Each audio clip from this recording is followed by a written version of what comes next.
Bien, muy buenas noches con todos. Muchas gracias por su amable participación. Hoy día, continuando con la jornada de charlas, nuevamente agradezco a Teddy, la institución, por la invitación para compartir este tema, este conversatorio sobre detalles constructivos. Bien, la charla, bueno, el conversatorio, mejor dicho, va a ser un poco más breve, ¿no? Vamos a ver algunos temas más de concepto, más de opinión que de otra cosa. Y vamos a ver un poco algunos ejemplos, algunos procedimientos y demás, ¿no? Con lo que vamos a conversar.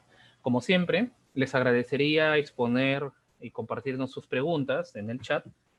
Y yo voy a ir respondiéndolas en la medida de lo posible y lo que esté con la humildad del caso a mi alcance, ¿no? Bien, entonces vamos a hablar hoy día sobre la elaboración de planos de detalles constructivos de obra y cómo estos afectan a los procesos constructivos, ¿no? Bien, valga decir, a ver, ya. Valga decir que tenemos que ver primero en qué estado se encuentra el sector construcción en el Perú, ¿no?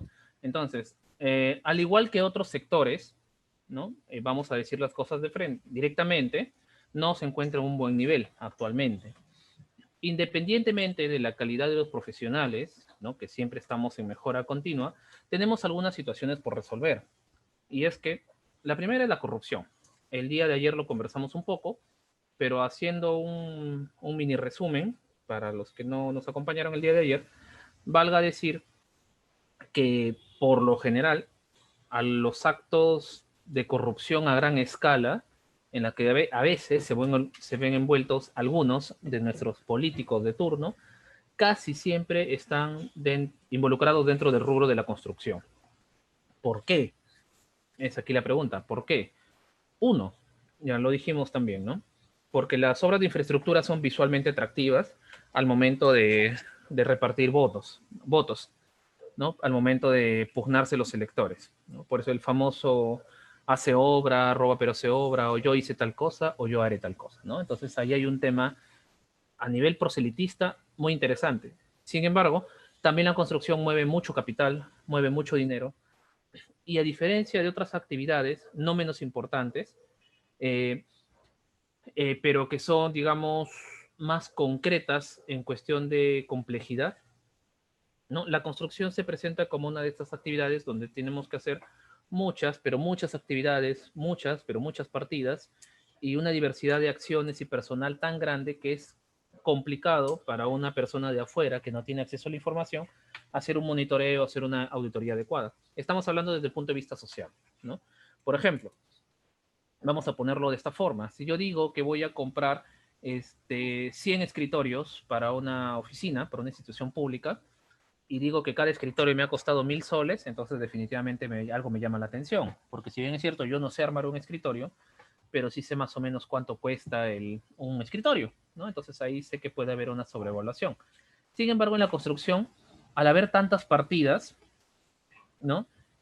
Para alguien de afuera es un poco más complicado saber. Puedo decir, yo sé cuánto cuesta una bolsa de cemento, ¿no? Yo tengo una idea por ahí de cuánto está el millar de ladrillo, pero no sé cuántos son los seguros, los impuestos, los beneficios de construcción civil, no sé cuánto cuesta una tubería de 4 pulgadas, ni si tal vez como ciudadano, no vinculado al área, quizá ni siquiera sé que es una tubería de fierro galvanizado, ¿no?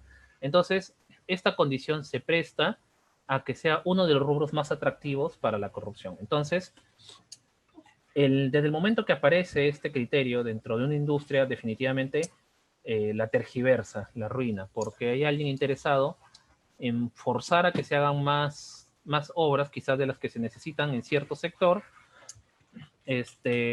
Tenemos personas que piden sacar un presupuesto y por supuesto profesionales que lo avalan.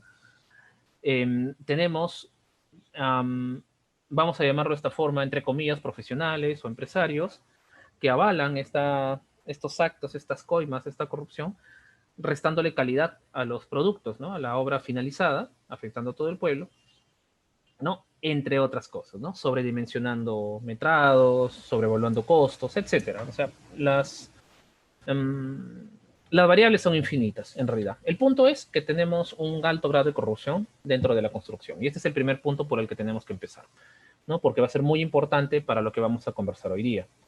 ¿no? El otro es que tenemos un muy poco criterio para planificar cosas, ¿no? Para trazar estrategias. En casi todos los sectores de desarrollo que tenemos en el país a nivel micro y mediano, resulta que hablar de planificación se vuelve generalmente una condición de un sobrecosto, se vuelve una condición de una pérdida de tiempo para algunos, ¿no? Entonces lo vemos como un requisito para cumplir, cuando en realidad son estrategias necesarias para poder resolver y optimizar recursos de la mejor manera posible, ¿no? Buscando un concepto de eficacia. Sin embargo, es algo que no aplicamos mucho. Por otro lado, como es natural, hay errores propios en los procesos constructivos y es normal, ¿no? Hay un factor de error humano, tanto desde el punto de vista de la parte profesional como de la parte obrera, de la parte operativa, ¿no? Eso es, en todo caso, es una cuestión tolerable, ¿no? Es una cuestión que se puede dar. Lo anterior, lo primero es imperdonable, lo segundo es cuestionable, lo tercero, bueno, es tolerable, creo yo, ¿no? Pero acá viene otro punto, ¿no? Las omisiones y las incompatibilidades en el expediente técnico, y es ahí a donde queremos llegar hoy día.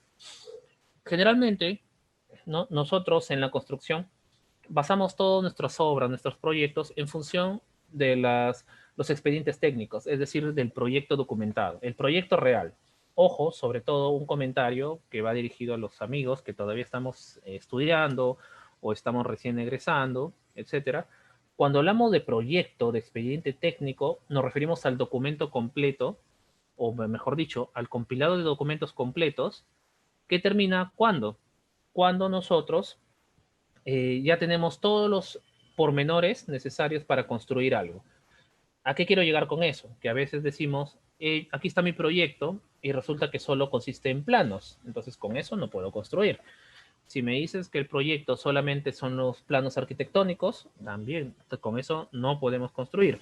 Es más, los planos arquitectónicos ni siquiera conforman un anteproyecto, porque falta alguna documentación adicional. Y vamos a ver un poco más adelante de qué se compone un expediente técnico y cómo afecta al desarrollo del proceso constructivo, que es justamente lo que hemos venido a conversar hoy día. Lo siguiente probablemente lo han visto en varias páginas, ¿no? Parece chiste, bueno, en realidad sí da risa, ¿no?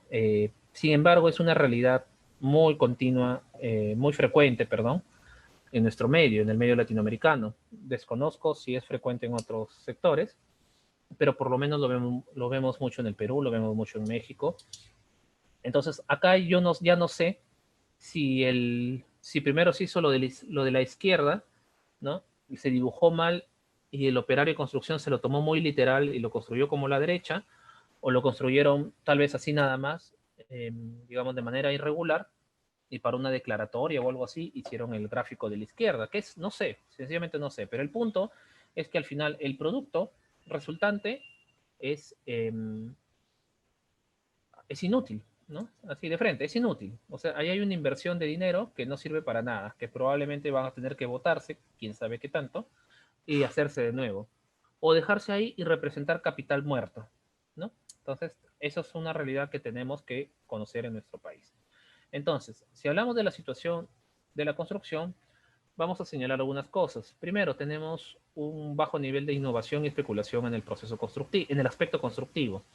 Ahora, con el siguiente comentario, quiero señalar que no tengo nada en contra de que se utilicen ciertos materiales o ciertas especificaciones técnicas para ciertos procesos. Em, pero quiero llegar al hecho de que recalcar que nosotros en el Perú tenemos un sistema predominante de construcción, que es, en efecto, la albañilería confinada y los pórticos de concreto armado. En cuanto al primer sistema, la albañilería en general, ¿no? Es un sistema prácticamente con 5.000 años de existencia y en el Perú es el mismo procedimiento que se viene realizando prácticamente en los últimos 100 años. Por supuesto que han mejorado las técnicas, han mejorado los estándares, las calidades, pero como esencia, como técnica, sigue siendo lo mismo. Es decir, sería lo que en arquitectura le llamaríamos sistema de masas y volúmenes, muros por gravedad, o, bueno, básicamente la acumulación de una gran masa inerte, ¿no? Que trabaje por gravedad vertical directa, ¿no? Ahora, ¿qué tiene de malo? ¿Qué tiene de bueno? Bueno, vamos a señalar unas cosas. ¿Qué tiene de bueno? Que al ser un proceso más artesanal que industrial, me permite crear varios puestos de trabajo, lo cual es bastante bueno, sobre todo en las condiciones actuales en las que estamos viviendo. ¿Qué tiene de malo? Que en efecto es un sistema caro, es un sistema lento, es un sistema contaminante. Ah, entonces arquitecto nos recomienda erradicar el ladrillo de la construcción. No, pero tenemos que optimizar y entender que no es la única técnica que tenemos disponibles, no es la única forma de construir, pero sin embargo es, si bien es cierto, es la que más se ha investigado en el Perú, es también la que tal vez menos ha avanzado proporcionalmente a otras técnicas. Entonces, mi punto, no estoy en posición de decir si es un buen o es un mal sistema constructivo, pero sí habría que reflexionar al respecto de si quizás estamos dando los esfuerzos en un solo sistema que quizá no es tan eficiente para nuestro medio, ya que año a año veo que cada vez los elementos de soporte tienen que ser más y más y más costosos y más y más y más voluminosos, cuando la postura internacional es justamente a que cada vez los elementos sean más livianos, más reducidos, más esbeltos, ¿no? Incluso en zonas sísmicas, ¿no? Que siempre viene a ser el justificativo. Entonces, en todo caso, es un tema para reflexionar.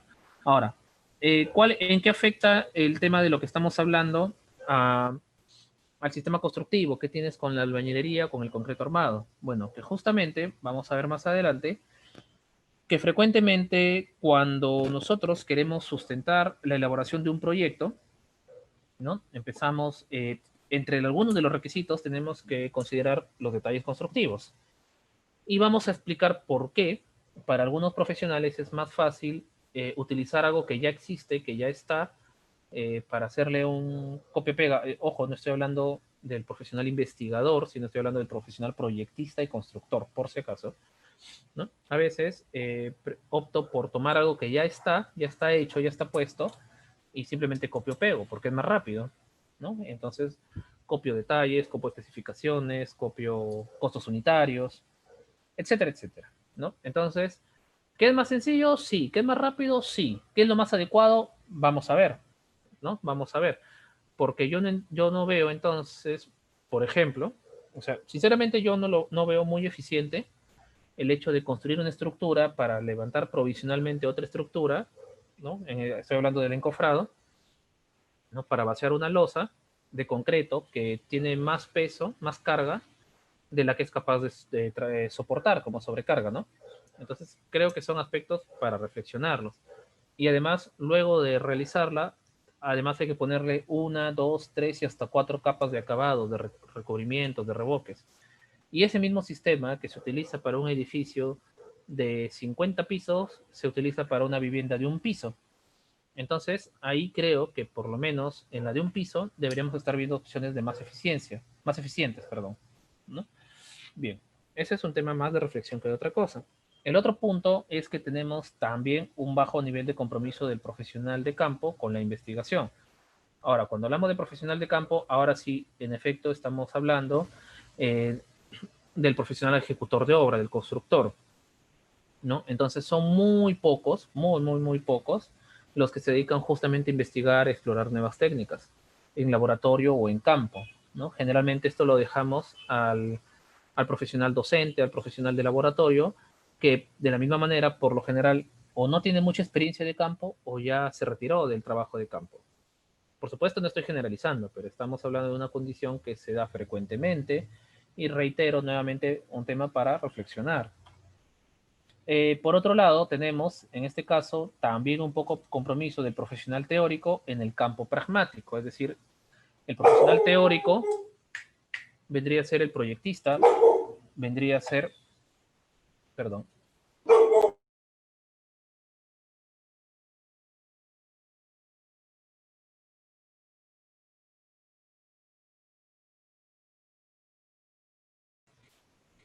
la disculpa del caso.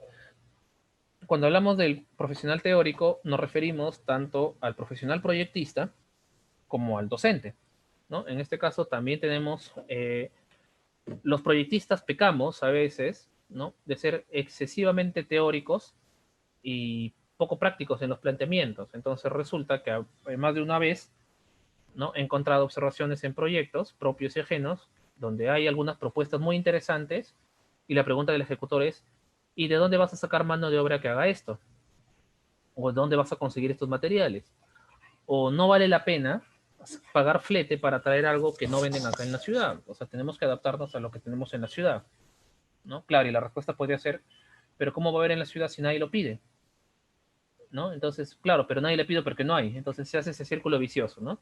Por un lado, no tenemos, no construimos ciertas cosas porque no tenemos nadie que lo haga y nadie que lo venda, pero por otro lado nadie lo hace y nadie lo vende porque nadie lo pide.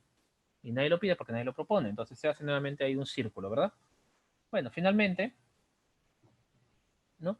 El, esto sí es algo más dirigido a mis colegas, a profesionales del campo de la arquitectura. Desconozco si será igual en el campo de ingeniería, pero también hay que tener en cuenta que nosotros nos concentramos mucho, y eso está muy bien, en el aspecto macro y dejamos de lado el aspecto micro. ¿Esto qué significa? Y no me van a dejar mentir mis colegas arquitectos. ¿Cuál es la formación promedio del estudiante de arquitectura? ¿No? Proyecto 1, ¿no? Vivienda unifamiliar de 200 metros cuadrados. Proyecto 2, multifamiliar de 1000 metros cuadrados. Proyecto 3, colegio, universidad de 4000 metros cuadrados. Otro proyecto, hospital tipo 3, 3.1 de capacidad regional. Otro proyecto, complejo parroquial de 2000 metros cuadrados. Salgo al campo, me dicen, oye, ¿no quieres trabajar en el área de techo propio? Ármate el expediente técnico y no sé cómo empezar un proyecto de 30 metros cuadrados, de 32 metros cuadrados con todos sus componentes, ¿no? Me dicen, ¿has hecho proyectos de salud? Claro, he hecho unos en la universidad, he hecho un hospital, he hecho un centro innovador, he hecho una clínica especializada en cáncer, por ejemplo, qué sé yo. Ah, ya, puedes desarrollarte este puesto de salud para, no sé, para la región Huancayo con una pendiente 30%, es un PS 1.1, acá está el perfil, no tengo ni idea, ¿no? Entonces, aquí tenemos un tema que también tenemos que revisar, que si bien es cierto, no debemos descuidar el aspecto macro, pero también tenemos que ser conscientes que tenemos una realidad, ¿no? Un mercado que nos necesita como profesionales. Y es cierto, necesitamos arquitectos, necesitamos ingenieros que sepan diseñar hospitales, policlínicos, avenidas de carácter nacional, aeropuertos, que sepan diseñar terminales pesqueros, que sepan hacer centros empresariales, pero con más urgencia necesitamos profesionales que sepan hacer puestos de salud, que sepan hacer aulas, ¿no? Para el Ministerio de Educación. Necesitamos profesionales que sepan armar un expediente para el programa de reconstrucción con cambios, perdón, ¿no? Etcétera. O sea, son algunas situaciones que, bueno, estamos descuidando. Y finalmente, y aquí quiero ser muy enfático, y ojo, aclaro por si acaso, porque casi siempre me hacen este comentario. Por si acaso voy a aclarar que soy arquitecto de profesión, me dedico a la arquitectura y como tal me siento en derecho de criticar a mi propia profesión dentro del Perú. Y es que los profesionales de la arquitectura, por lo general, nos desentendemos de nuestras responsabilidades como proyectistas y como ejecutores. Miran, aguanta, ¿qué estás hablando? Vamos a verlo a continuación. Primero, tenemos que tener en cuenta que según la norma G020, esto yo no lo estoy inventando, esto está escrito en el reglamento de edificaciones vigente, que los proyectos se están dividiendo, se dividen en especialidades. Vamos a hablar de los proyectos de edificaciones, por si acaso. Entonces, hablamos evidentemente de la arquitectura, las estructuras, las sanitarias, etcétera, ¿no? Hasta ahí está normado. Bien. ¿Ya? Entonces, vamos, ojo, esta parte quiero que la recordemos, ¿ya?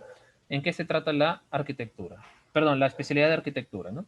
La concepción general, la ocupación del terreno, la distribución de los ambientes, dimensiones, etcétera, uso de materiales, sistemas constructivos y calidad. ¿Listo? Entonces, cuidado con estos tres últimos conceptos, ¿eh?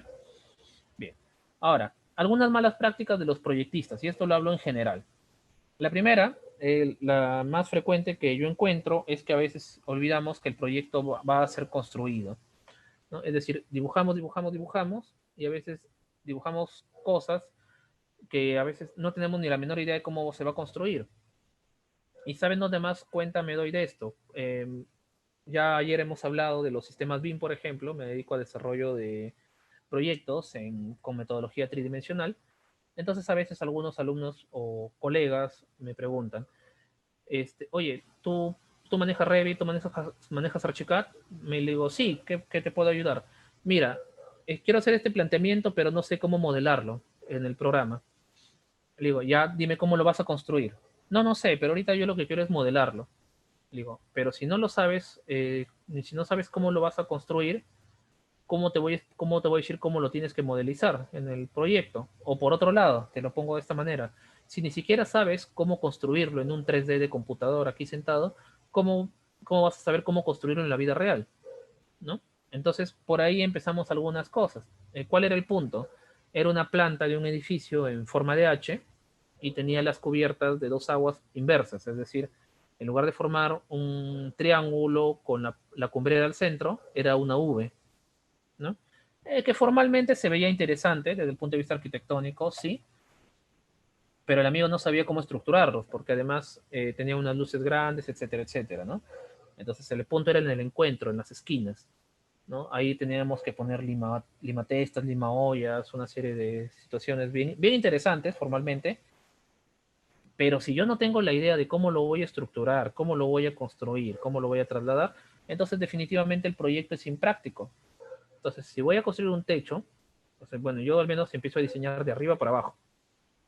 Voy a construir un techo, primero tengo que pensar en la evacuación pluvial, tengo que pensar en las luces de servicio, tengo que pensar en las áreas, las alturas que me van a quedar, las dimensiones de las instalaciones, etcétera, ¿no? O sea, un proyecto tiene que ser construido y aquí viene el segundo punto y es materia de la discusión actual.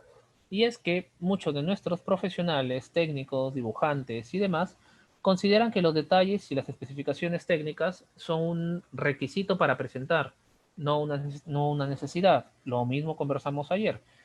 La diferencia entre una y otra es que si yo veo que para mí es algo, yo lo necesito, yo sé que es parte de mi control de calidad, yo lo pienso desde el inicio, o yo estoy preparado para hacerlo, o me siento y lo tomo con responsabilidad y veo, ¿no?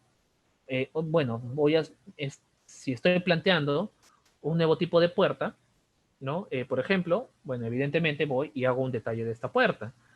Si tengo un acabado particular en una escalera, por ejemplo, y la escalera tiene un corte atípico, le hago un detalle para que el constructor lo entienda, no lo dejo al aire que lo resuelva, ¿no? Y aquí sí escucho mucho, bastante, entre colegas de todas las profesiones, en la etapa de proyecto, que me dicen, eso ya se resuelve en obra, eso ya se ve en obra. Entonces, yo soy de la postura contraria, yo digo, no, eso lo tienes que resolver en gabinete. Si en obra te dan una mejor idea, con el espíritu pragmático que tiene el constructor, genial, excelente, pero no lo dejo un vacío en el aire, porque si se da la condición de que tal vez el ejecutor no tiene una idea mejor, o mejor, o perdón, no tiene una concepción de cómo hacer esto, entonces el tema se queda en el aire y van a tener que improvisar. Y quizá la improvisación no resulta ser como lo que yo esperaba, ¿no? Entonces, por ahí también tengo algunas situaciones.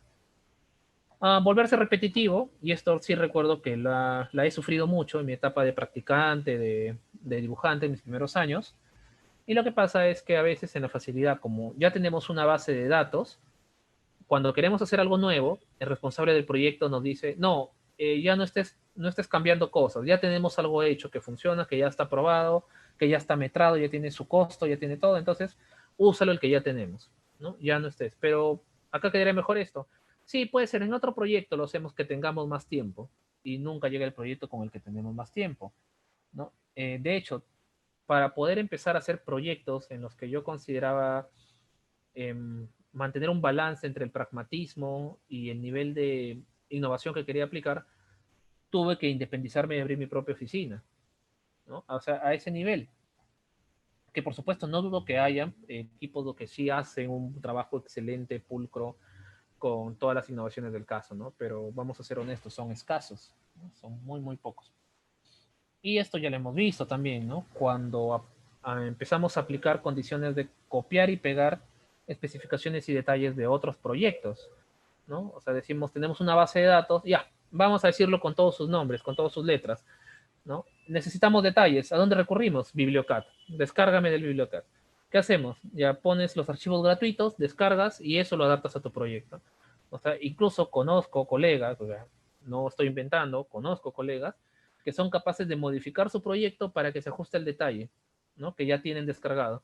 Porque evidentemente el detalle es mucho más complejo de dibujar que el proyecto, entonces prefieren acomodarlo a ese nivel. Y finalmente, el otro punto es considerar que las especialidades son expedientes separados. Nuevamente, cuando hablamos de especialidades, nos referimos a arquitecturas, sanitarias, estructuras y demás. Y la práctica de, y este último punto, la práctica de considerar que son expedientes separados, no es tanto culpa de un profesional específico, sino del mismo sistema. Por ejemplo, presento un proyecto para licencia de obra privada. Entonces, qué es lo que hacemos? El revisor urbano de arquitectura revisa sus planos, el de estructura revisa los de estructuras, el de sanitaria los de sanitarias y así sucesivamente, pero nadie tiene el expediente completo. En obra pública igualito.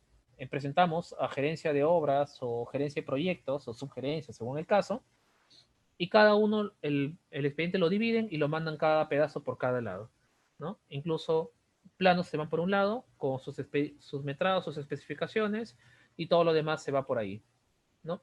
¿Cómo me aseguran que los proyectos son compatibles entre sí? No hay ninguna garantía, porque se sobreentiende, ¿no? Según el procedimiento, se sobreentiende que los planos ya son compatibles de por sí, los documentos ya son compatibles entre sí, se sobreentiende. Vamos a ver si es cierto, ¿no? Entonces, por aquí tenemos algunas imágenes que he tomado por ahí de internet, desconozco la fuente, no lo indicaban, y por ahí siempre, eh, claro, siempre lo tomamos al modo broma, porque de hecho es jocoso, da a veces un poco de risa, y lo primero que se nos ocurre es aludir a la torpeza del ejecutor, ¿no? Aparecen en páginas tipo Arquitectura File o cosas por el estilo. Entonces, aquí tenemos tres formas de lavarnos las manos. Decimos, primero, es decir, lo hizo un maestrito, ¿no? Y por ahí que no sabía y se le fue. Otra, de los arquitectos que le echan la culpa a los ingenieros de poner la columna por donde no deben, o los ingenieros echándole la culpa a los arquitectos por meter una ventana por donde no debían o no preguntar, ¿no? Y el tercer punto es que la gente lo hace como se le dé la gana, ¿no? Ahora, entonces, sobre el tema de la compatibilidad, ¿no? Pienso que un ingeniero le eche la culpa a un arquitecto o un arquitecto a un ingeniero por la no compatibilidad en su proyecto es prácticamente darse una patada a sí mismo. Porque desde el momento que nosotros somos profesionales universitarios o de instituto formados, se sobreentiende que trabajamos en equipo, que no trabajamos por separado, cada uno por su lado, y luego no vamos a ir a decir, no fue mi culpa, fue de esta persona, cuando es mi responsabilidad hacer que todo funcione bien. O sea, sería el colmo, ¿no? O sea, yo nunca al menos he escuchado, nunca he escuchado que tras una negligencia médica o una condición similar, donde hay algo que lamentar, nunca he escuchado a ningún cirujano decir, es culpa del anestesiólogo, o que digan, es culpa de la enfermera que no trajo las jeringas, o qué sé yo, porque se entiende que se trabaja en equipo, ¿no? Etcétera. Entonces, cuando yo, si yo me compro un carro y viene algo fallado, o sea, la empresa no me va a decir, ah, lo que pasa es que mi técnico automotriz no diseñó bien la válvula. No, amigo, responde la empresa completa, da la cara, es un equipo. Igual en la construcción, tenemos que dar la cara todos y todos somos responsables. Ahora, ese punto, cuando nos lavamos las manos y decimos, eso seguro lo hizo un maestrito, entonces también es un tema bien cuestionable, porque por un lado, tenemos que reconocer que en el Perú, más del 70% de la construcción es informal, cifra según Hernando de Soto, que hizo en algún momento en esta obra El Misterio del Capital, que les recomiendo, independientemente de otros aspectos, ¿no? Habla mucho sobre el tema de la propiedad y cómo las propiedades informales son un capital estanco que generan dinero que no se puede invertir, ¿no? Es plata, plata en el aire. Bueno, en este aspecto, primero tenemos que reconocer que la construcción en el Perú es mayoritariamente informal. Entonces la pregunta es, ¿por qué? ¿Por qué es informal? Porque a la gente se le da la gana hacerlo informal. O sea, yo digo, yo salgo a la calle, ¿no? Y digo, ah, ya, hoy día quiero construir mi casa, pero como me da cólera, como soy un contreras, ¿no? Como soy terco y me gusta dar la contraria a todos, voy a hacerlo de manera informal, sin licencia, sin planos, sin profesionales, así nomás, como diríamos en jerga, al guerrazo. Entonces, no nos hemos sentado a pensar, ¿sabes qué? Quizás los costos son muy altos de construcción. Quizás los procedimientos administrativos son muy lentos, ¿no? Y de hecho, uno de los argumentos que hicieron que se publique la ley 29090, la que me regula las licencias de edificaciones, fue justamente eso, que los procesos de licencia de obra eran demasiado largos. Entonces se renovó, se hicieron algunos cambios, algunos ajustes. Luego vino la ley de la simplificación del proceso administrativo, que hizo otros ajustes más. Y bueno, yo diría que se dio un paso interesante, pero ahí quedó. ¿Cuántos años han pasado de la ley 29090? Ya tiene 13 años y desde entonces han habido modificatorias, pero no se ha vuelto a replantear el sistema administrativo para la obtención de licencias. Peor aún con lo referente a las contrataciones con el Estado. Entonces, tenemos un aparato burocrático que me juega en contra y por otro lado costos que cada vez se elevan más y más en la construcción, debido a que por supuesto los estándares de construcción, de seguridad van subiendo y eso a la fuerza hace que la construcción encarezca. Entonces, las personas, los ciudadanos, optan por el mercado informal que no va a respetar esos estándares de calidad. Entonces, acá podemos pensar en dos cosas. Uno, decir que vamos a seguir metiendo más y más y más multas cada vez más graves y pensar que por temor la gente ya no lo va a hacer. O, opción dos, empezar a establecer estrategias, pensarlas, ¿no? Bueno, condiciones que se tienen que dar. Ya, ok, es parte de. Pero, de todas maneras, el punto es que definitivamente, ya si nos centramos en el punto número dos, tenemos errores de compatibilidad. Aquí tenemos dos bastante frecuentes, ¿no? Más el de la izquierda que el de la derecha, supongo. Acá tenemos otros que yo diría que más errores, más que de compatibilidad, son de criterio, ¿no? De sentido común. Y por si acaso, la foto de la derecha no es un montaje, no es un Photoshop, ¿no? Existe, es una galería en México y se tuvieron que hacer algunos refuerzos adicionales después de la obra, ¿no? Entonces ahí más bien es una falla de diseño, pero nadie se preocupó en resolver la cuestión funcional. Entonces ahí tenemos un pequeño problema. Acá tenemos también que tenemos errores de compatibilidad en los proyectos, pero ya no por un tema de perdón, errores de obra, de ejecución, pero ya no por un tema de compatibilidad, sino de técnica. Por ejemplo, veamos, la imagen de la izquierda lo que me representa es un ducto de instalaciones donde van a bajar 5 tuberías de 3 pulgadas para temas de comunicaciones. Entonces, como nuestro proceso tradicional es dibujarlo como líneas, los símbolos, las tuberías, entonces en apariencia entran. Pero ¿qué pasa cuando yo lo construya? Tengo lo de la derecha. Esta es una vista de un expediente que se hizo en 3 dimensiones, ¿no?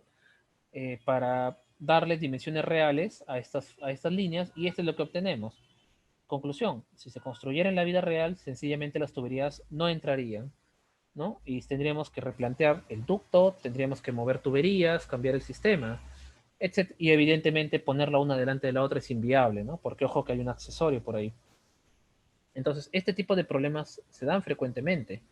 Y reitero, ya no es un problema de compatibilidad, es un problema de la técnica de representación, porque seguimos amarrados a un sistema de representación ya un poco obsoleto, ¿no? Pero no crean, ¿no? Que todo siempre se da solamente por en la cuestión informal o por cosas de personas sin mucha preparación. También se dan en las cosas grandes, ¿no? Creo que este es uno de los casos icónicos de los últimos años, ¿no? Básicamente es un edificio de 40 pisos en donde se olvidaron de considerar los ascensores que van desde el piso veintitantos hasta el piso final. Y pasa, busquen la noticia, no es meme, no es humor, no es montaje, es una noticia seria real. Ya estos son problemas que ya no sabíamos cómo decir. Y aquí viene la gran pregunta. ¿Quién es el responsable de la compatibilidad entre los planos de una edificación? ¿No? Porque estamos hablando de varios especialistas, hay un jefe de proyectos, pero ¿quién realmente es? ¿No?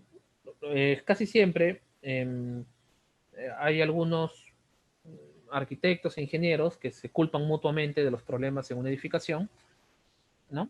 Eh, Algunos hasta se achacan ciertas famas innecesarias. Yo siempre he pensado que las personas que explotan este tipo de comentarios, decir, que los ingenieros son así y son asá.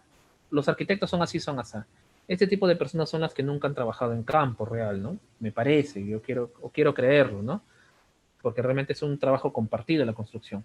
Sin embargo, independientemente de que tengamos distintas capacidades y ocupaciones, sí tenemos una responsabilidad. Y está esta palabrita, compatibilidad.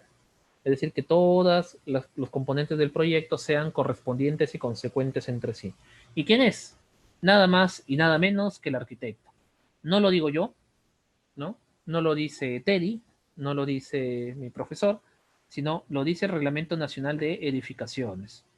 En el título 3, perdón, en la norma G020 de los componentes del proyecto, subcapítulo 3, artículo 19, me dice, el arquitecto es el responsable, evidentemente, del diseño arquitectónico, que incluye la calidad arquitectónica, ya los cálculos de áreas, o sea, el cuadro de áreas, no hay problema, las dimensiones de los componentes arquitectónicos, es decir, los tabiques, las puertas, las ventanas, las especificaciones técnicas del proyecto arquitectónico, los acabados de obra, hasta ahí vamos bien, el cumplimiento de los parámetros urbanísticos, ¿no? Algunos se lavan las manos, pero digamos que hasta ahí vamos bien. Ya. Asimismo, es el responsable de que sus planos y los elaborados por otros profesionales responsables del proyecto sean compatibles entre sí. Punto, fin, no hay nada más que discutir. Con esto no quiero decir que el trabajo del arquitecto sea más o menos importante que la de los demás profesionales de la construcción, pero la norma me dice claramente quién es el responsable de la compatibilidad. Por lo tanto, quién es el que va a asumir el rol, la coordinación, en el caso de que sea necesario, o por último, y no menos importante, cuando se tengan que asumir las responsabilidades legales por si existe daños y perjuicios. ¿Qué pasa si a mí me contratan para hacer un proyecto, con licencia de obra y todo lo demás, ¿no? Mando a hacer mi edificación, licencia tipo C. Me han pagado miles de dólares por el proyecto y resulta que lo realizo con revisores urbanos. Cada revisor urbano me aprueba independientemente la parte de su proyecto, ¿no? La especialidad que le he encargado presentar. Y resulta que estos elementos, ¿no? Estos elementos entre sí no son compatibles. Entonces, cada revisor urbano aprueba su segmento, su especialidad. Entonces, voy a mi cliente y le digo, mira, ya me aprobaron estructuras, me aprobaron sanitarias, me aprobaron eléctricas, me aprobaron arquitectura. Entonces, ya, por favor, deposítame para pagarle a mis especialistas. Ah, ya, arquitecto o ingeniero, tome, le pago. Aquí está. Ahora sí ya necesito la licencia de obra final, ¿no? El consolidado. Y resulta que no son compatibles los planos. Entonces no me dan la licencia final. O por último, en la ejecución de obra, cuando ya estoy con el constructor, el responsable de obra, voy a ver y resulta, oye, amigo arquitecto, estos planos no coinciden, sanitarios con estructuras, hay que cambiarse. Pero ya me la aprobaron. Sí, está bien, te han aprobado las normas de cada especialidad, pero entre sí no son compatibles, esto no lo puedo construir así. Entonces, evidentemente me va a pedir que lo cambie, y cambiar el proyecto significa nuevamente presentarlo. Ahora, el profesional que ya lo presentó, ya cumplió, ya le aprobaron y ya le pagaron, que le diga, oye, tienes que hacerlo de nuevo porque no coincide, no lo va a aceptar. Obviamente va a querer un pago adicional, ¿no? Igual el revisor urbano va a decir, este es otro proyecto. Pregunta, ¿quién asume esos costos? ¿El cliente? ¿El ingeniero con el civil con el sanitario? ¿El jefe de proyectos? ¿El arquitecto? Entonces aquí yo sé que se puede venir en todo un debate legal, todo un tema civil, pero la norma es clara, ¿no? La norma es directa y contundente. Esta persona es la responsable. Ahora, para mí la complicación es en las obras públicas, porque aquí ya aparece la figura del consultor, ¿no?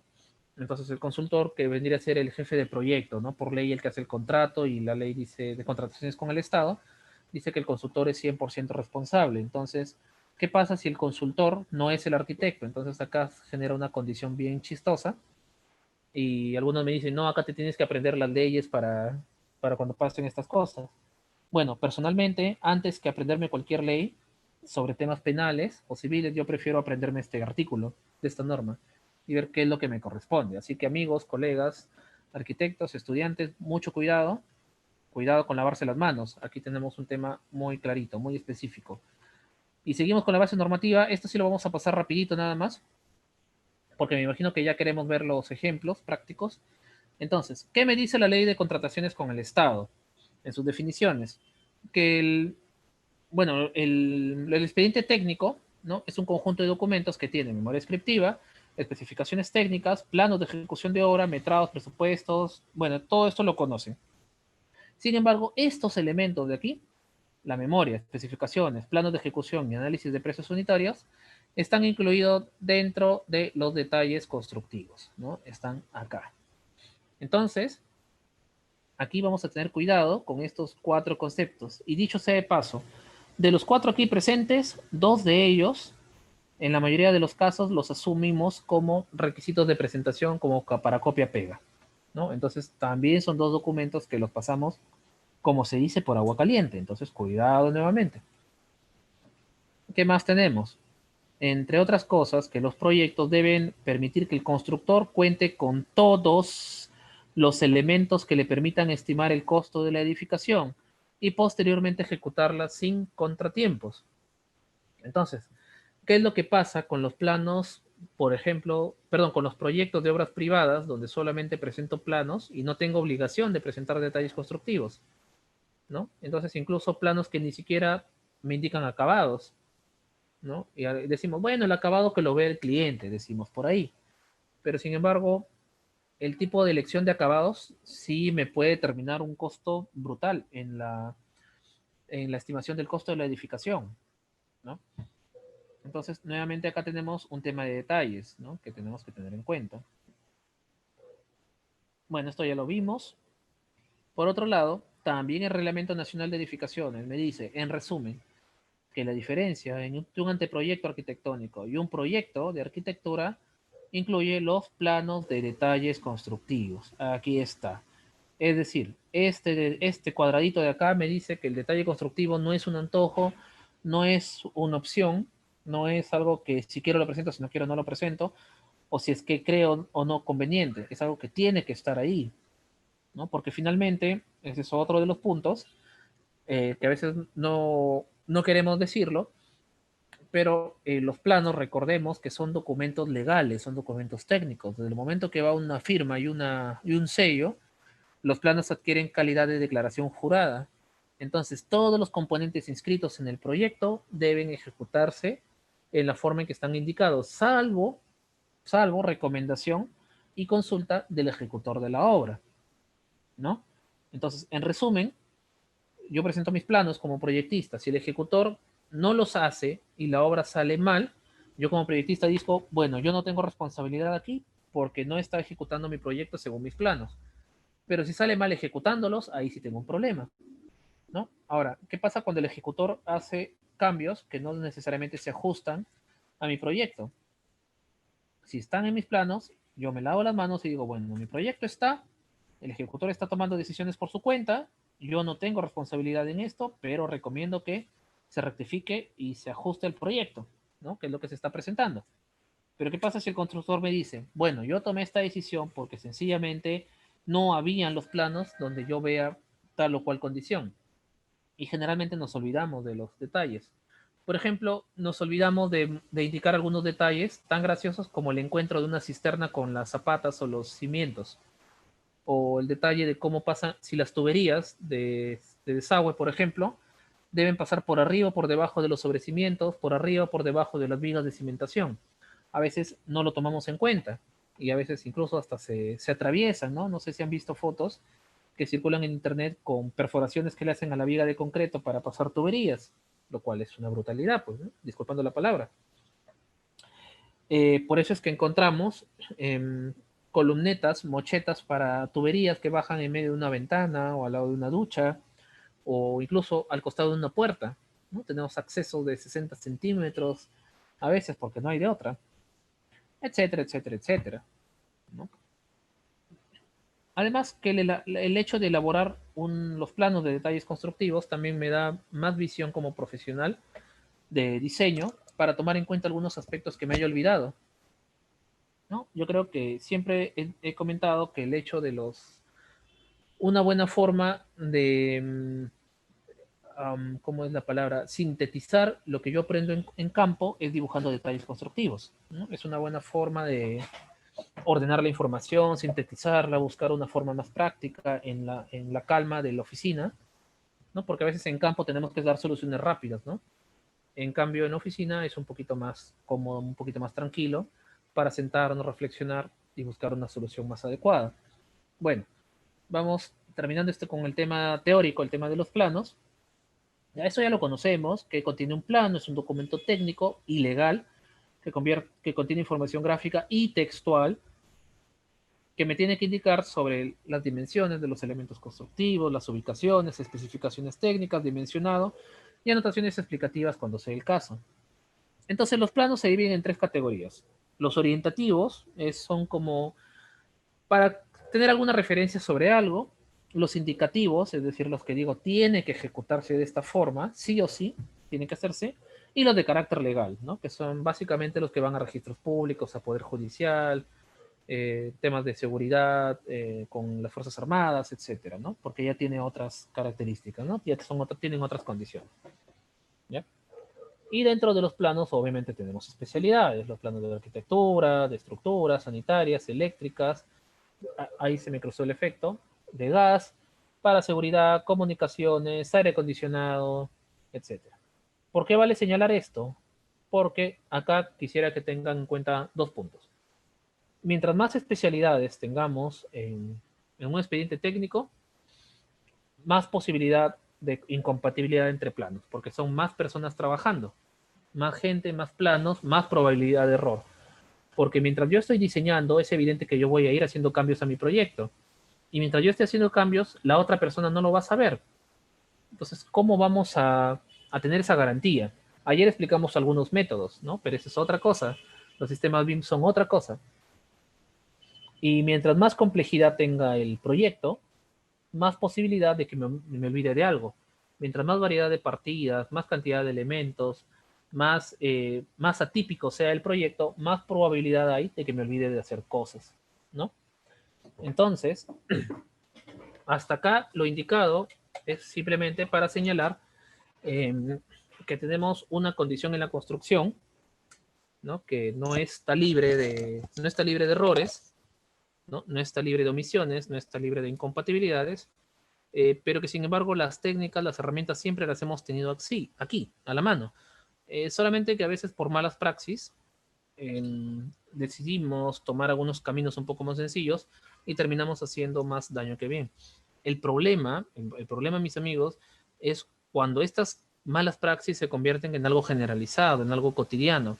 Entonces yo sé que podríamos decir, bueno, en mi ciudad eso no pasa, o entre mis colegas no pasa, pero realmente sí pasa. Basta con darse una vuelta por un grupo de Facebook o una página web de descargas de archivos, de detalles, de planos de biblioteca, etcétera, para darnos cuenta, ¿no? Es más, no me van a dejar negar, no me van a dejar mentir, algunos los veo de otras charlas, de otras conferencias, y por ejemplo, ¿no? Cuando muestro mis proyectos, sea para el tema BIM, sea para el tema construcción o instalaciones o lo que sea, siempre me preguntan, arquitecto, ¿me pasa sus detalles? Arquitecto, ¿me pasa su base de datos? Arquitecto, ¿me pasa sus objetos?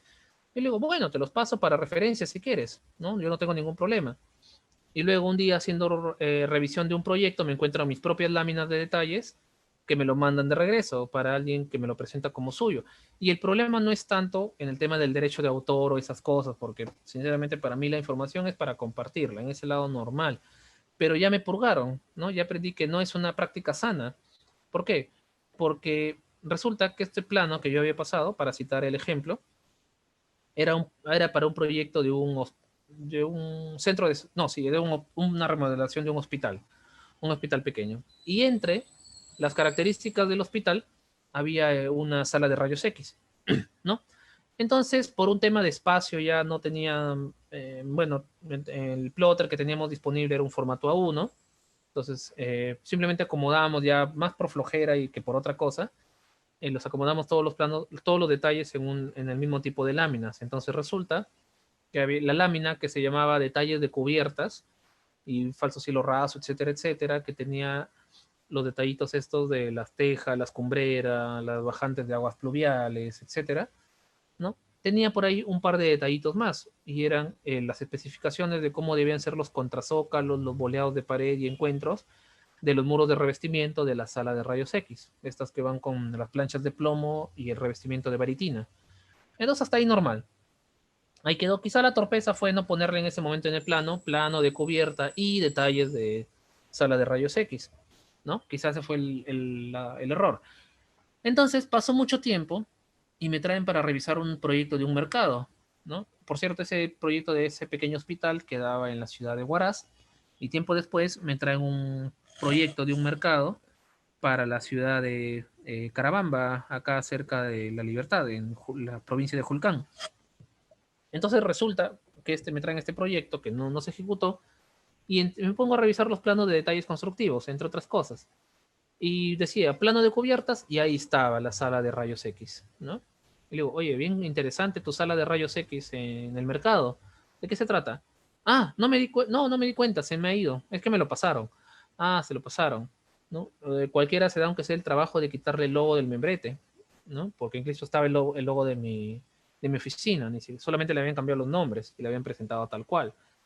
Entonces, lo peor de todo, las luces de servicio en el mercado, ¿no? Era un techo a dos aguas, eran de 9 metros, me parece, de largo de lado a lado. Tenía tijerales de madera, y sobre ellos las planchas de teja, de esta teja prefabricada. Y lo del hospital que había hecho, las luces de servicio eran de 7 metros y medio. Entonces ni siquiera había compatibilidad entre eso. El detalle decía una cosa, el otro decía otra cosa. Y me dirán, bueno, es un detalle referencial. Sí, pero en ese plano de detalles estaba una planta, ¿no? Donde estaban ya distribuidas las cerchas, ya estaban distribuidos perdón, las viguetas, los cabios, entre otros. Entonces sencillamente no coincidía. O sea, si yo era constructor y me daban ese plano no me sirve de nada. Ni siquiera me sirve para metrar, porque tiene otras dimensiones, otros tamaños, otras cantidades. Es más, los tijerales estaban diseñados para una luz de 7 metros y medio, y el proyecto que se estaba presentando tenía luces de 9 metros. Definitivamente las luces de los travesaños y las diagonales iban a ser otras. Entonces no tenía ningún sentido, ese plano no servía de nada en el proyecto, pero aún así lo presentaron. Y esto les estoy hablando, solamente me dio curiosidad porque era un plano que yo mismo había elaborado un par de años antes, ¿no? Y ni siquiera se dieron el trabajo de cambiarlo. Ahora, si es que aquí tengo colegas, o tengo colegas profesionales o egresados, estudiantes, practicantes, que trabajen en obras públicas, que trabajen realizando proyectos de colegio, digan cuántas veces no han visto el detalle de la misma puerta, esta de acá, ¿no? Justamente. A ver, por aquí estaba, hace rato la mostré, sino que me olvidé de comentarla. Esta de acá. ¿Cuántas veces no han visto ese mismo plano? Todas las veces, ¿no? ¿Y saben de qué año es? Es del año 1991, 92 más o menos. Hasta les apuesto que la han encontrado como plano INFES, por ahí el membrete. El INFES fue la Oficina de Infraestructura Educativa, que fue aprobada por decreto del el expresidente Fujimori, ¿no? Cuando se revisó todas las normas de educación, que con el tiempo desapareció y se convirtió en OINFE, ¿no? Y actualmente ya lo asume directamente el Ministerio de Educación. Sin embargo, en esa época del INFES se desarrollaron varios prototipos de colegios, porque la idea era la siguiente: faltan colegios, necesitamos muchos colegios y la verdad no hay tiempo de diseñar colegios. Entonces dijeron, hay que sacar estas normas, pero vamos a hacer un modelo prototipo para que en los lugares donde no haya posibilidad de contratar un proyectista, directamente se ejecute bajo estas condiciones. Y eran como que módulos prediseñados, donde lo único que iba a cambiar quizás era la cimentación. Y había un diseño para la costa, uno para la sierra, uno para la selva, etc, etc, etc. ¿No? Entonces, los proyectos en realidad sí estaban muy bien armados, ¿no? O sea, se juntaron los del INFES, todo lo que sea, pero desde ahí a la fecha, obviamente han cambiado cosas, hay otras normas, hay otros estándares de calidad, hay otras características, ya no estamos en la época de que era, bueno, sigue siendo urgente, sigue faltando infraestructura, pero la situación no es tan crítica, y ahora ya podemos decir que vale la pena sentarse a revisar el proyecto, ¿no? A revisarlo y hacerlo entre varios profesionales. Por último, ya tenemos profesionales. Y sin embargo se siguen haciendo copia-pega, ya, y ni siquiera le dijera de los detalles, sino de todo el proyecto integral, he visto, ¿no? Se copia el módulo completo, ¿no? Quizá el pretexto que escucho de algunos es decir, no, pero mira, esto lo han hecho los mejores profesionales de la época, es imposible mejorarlo. O ya, bueno, ya, si realmente se lo creen, yo creo que ya no es un tema de maldad, sino de dejadez, ¿no? Pero en todo caso, mientras que sea, mientras que sirva, no creo que haya problema. El gran problema es que usemos cosas que no sirven. Ese es el asunto, ese es el problema, ¿no? A ver, y por acá, bueno, había, ya antes de pasar a las partes prácticas, entonces le decía, aquí tenemos esa condición, ¿no? Sencillamente, no sabemos hacer detalles constructivos. Uno, porque no queremos. Dos, porque no sabemos. Tres, porque no queremos. Y eso nos repercute directamente en obra. Nos deja temas, cosas en el aire que no sabemos cómo resolver, nos genera sobrecostos, nos genera atrasos. ¿Está bien? Entonces ahora vamos a ver un par de ejemplos nada más para no hacerla muy larga. Y vamos a ver que es súper sencillo hacer esto. Incluso les voy a mostrar algunas herramientas digitales para facilitar mucho el tema, ¿no?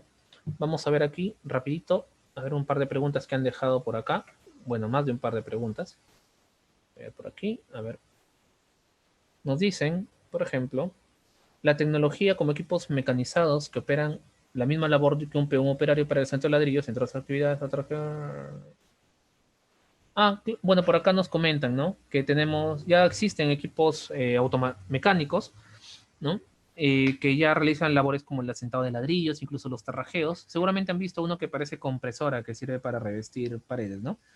O unas máquinas que colocan ladrillos automáticamente. Y sí, claro, las maquinarias están, ¿no? Solamente que ya es una cuestión tecnológica, administrativa, por la que no entra, podríamos decir, este, el costo de la maquinaria es muy cara, hay que capacitar al personal, etcétera. Y también choca con la cuestión social, ¿no? Porque si mecanizamos todo el proceso, también estamos privando de puestos de trabajo, ¿no? Que se dedican al rubro artesanal de la construcción. Pero por otro lado, mantener esos puestos de salud, perdón, esos puestos de trabajo, disculpen, también repercute en hacer que las obras se encarezcan y hago menos. Entonces ahí ya es una política de Estado, ¿no? En la que debo priorizar el creo puestos de trabajo a corto plazo o creo condiciones de desarrollo a largo plazo. Entonces ya es un tema de decisión política, hasta por ahí. Por eso le digo, por eso creo que la construcción es de las actividades más políticas que puedan existir. Dice, una consulta, he escuchado muchas charlas y he visto estos mismos errores en muchos planos. Sin embargo, en mi opinión, no sería mejor que los planes de arquitectura se dibujasen también las líneas que representan el terrajeo hasta el mismo cabo de la losa, en fin, sería lo adecuado, pero eso es el plano y debe ser una buena práctica. Yo completamente de acuerdo contigo. También bueno, por lo menos yo soy de los que trabajan con dimensiones reales, ¿no? Sí es cierto, ¿no? Lo que acaba de comentar el amigo Jonathan, y es que tenemos la costumbre de dibujar los planos. Vamos a hablar del tema nuevamente de la albañilería, otorgándole dimensiones ficticias de 15 o de 25 centímetros. Cuando en la práctica, ¿cuánto mide un ladrillo King Kong? Mide 13 por 23, por poner un ejemplo. ¿Cuánto mide un pandereta? 12 por 24, 12 por 25, dependiendo de la marca. ¿Cuánto mide un terrajeo? De 1 a 1,5 centímetros, ¿no? Pero yo puedo asumir unas dimensiones entonces que oscilen entre los 27 y 28 centímetros de ancho para un muro de cabeza, no 25, como me plantea la tradición del dibujo, digamos. Lo mismo para las losas, ¿no? Muchos arquitectos suelen dibujar la losa entre pisos de 20 centímetros de espesor, cuando en la práctica tiene 25 centímetros, ¿no? Entonces aquí tenemos problemas ya no solo de concepción, sino de representación que también nos ayuda a repercutir en el problema. ¿Que se deberían dibujar con secciones reales? Yo creo que sí, ¿no? Yo creo que sí deberían dibujarse con dimensiones reales. De hecho, estos módulos, estos proyectos de los INFES, del INFE, antiguamente lo postulaban así, trabajar con dimensiones reales, ¿no? Solamente que no puedo negarlo, que en algunos métodos de trabajo, cuando trabajo con AutoCAD, por ejemplo, es un poco fastidioso manejar dimensiones que no están redondeadas a 5, ¿no? Eso yo creo que por ahí va la cosa, ¿no? Por eso entiendo que se dé la situación, pero ya deberíamos replantearlos incluso desde la formación académica, si quizás no estamos representando adecuadamente los proyectos, ¿no? Por aquí nos preguntan si es cuestión de ética profesional. Sí, pero más bien creo que de desconocimiento, más que de ética, porque en el tema ético yo lo veo como hacer algo que yo sé, algo mal, sabiendo que está mal.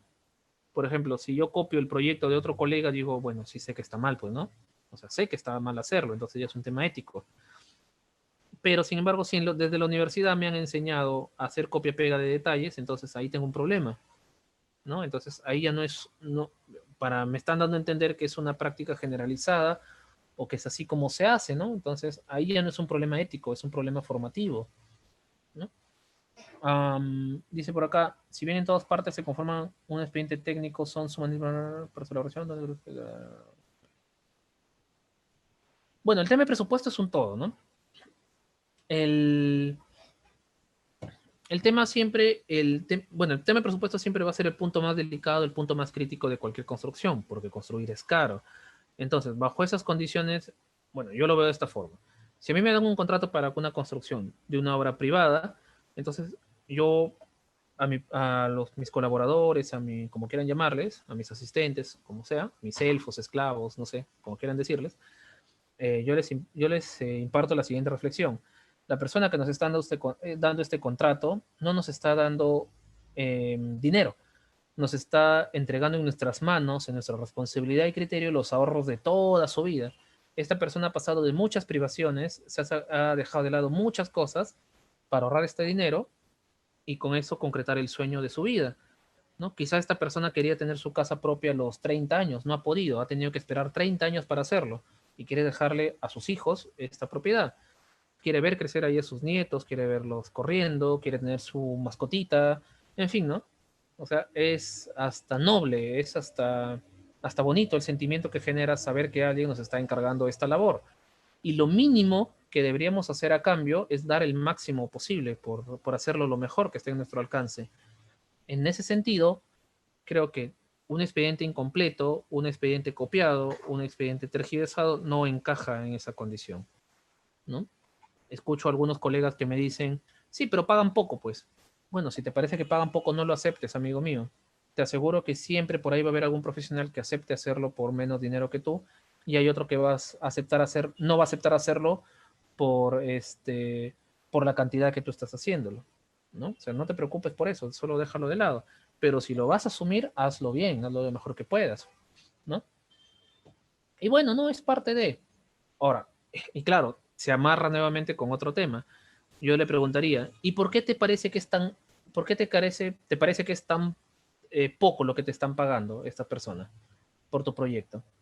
Me dice, no, porque es caro, pues porque demora hacerlo y el asistente me cobra, la gente me cobra, ¿no? Ya, entonces, el problema no es que te están pagando poco, el problema es que tú estás gastando mucho en hacerlo.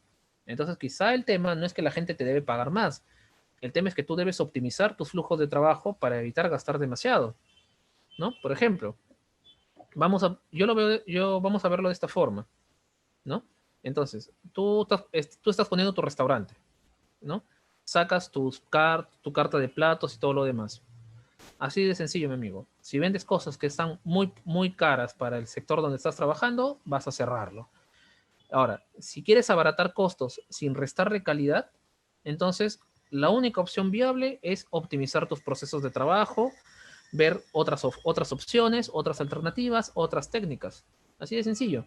Quizá no te va bien vendiendo parrilladas, vende chupetes, pues, ¿no? Pero no dejes de vender, no dejes de cobrar, pero tampoco restes calidad, ¿no? Entonces, porque de ser así, definitivamente tendríamos un estado de desorden increíble, ¿no? Exacto, ¿no? Ese es el postulado máximo que deberíamos seguir todos los que nos dedicamos a cualquier labor económica. Si vas a hacer algo, hazlo bien o mejor no lo hagas. Así de sencillo, ¿no? Hay alguien que sí lo va a hacer bien, no se preocupen, ¿no? Bien, ahora sí, habiendo reflexionado un poco en el punto, vamos a ver algunos pequeños ejemplos de detalles constructivos. Por ahí vamos a cerrar esto. ¿Me confirman, por favor, si se ve este planito de acá?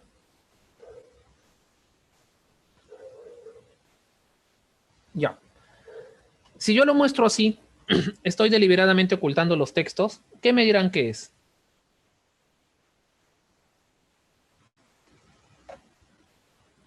¿no? Es el típico detalle, ¿no? El típico detalle que encuentro en una... ¿no? Ya les voy a explicar de qué tipo de proyecto es, ¿no? Claro, la típica me dice, no, es un parque, ¿no? Es un parque, eh, ¿no? Una plazuela, una glorieta por ahí, ¿no? Pero definitivamente, aquí, bueno, aquí vamos a mostrar la planta del proyecto, ¿no? Que se hizo por ahí hace algún tiempo. No me acuerdo si está por ahí, que seguramente se han perdido algunas texturas. Sí, definitivamente se han perdido algunas texturas. Es un proyecto un poco antiguo. A ver, por aquí vamos a ponerle. A ver, vamos a ver qué se perdió.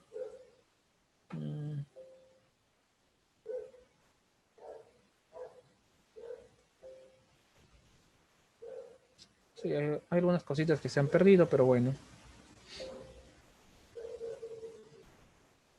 A ver, vamos a ver qué pasa. Ya, no importa. Bueno, ya no importa. El punto es el siguiente, ¿no? Hicimos un proyecto de un parque, ¿no? Que es de las cosas más sencillas que existen. Claro, entonces una cosa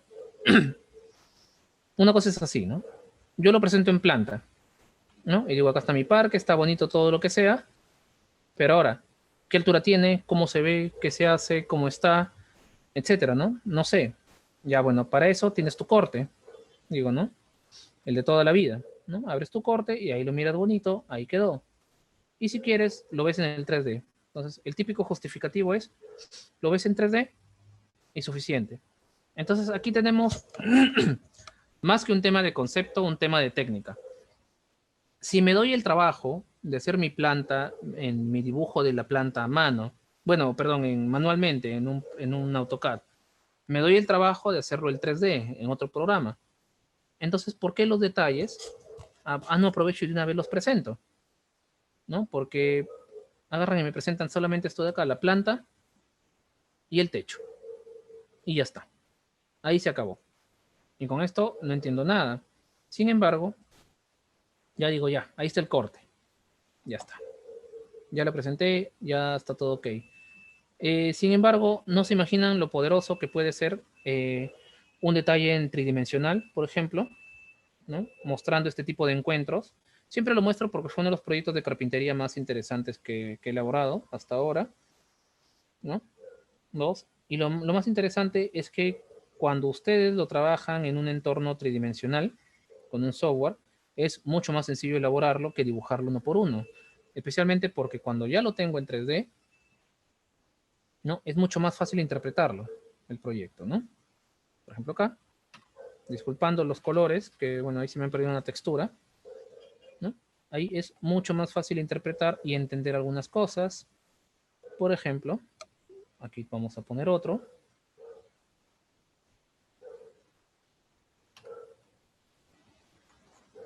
Por ejemplo, los encuentros entre las distintas correas, ¿no? Entonces, cuando yo ya puedo visualizarlo de esta forma y elaboro a la par mi detalle constructivo, yo ya puedo sentar y ver, oye, ¿cómo se van a unir estas dos piezas?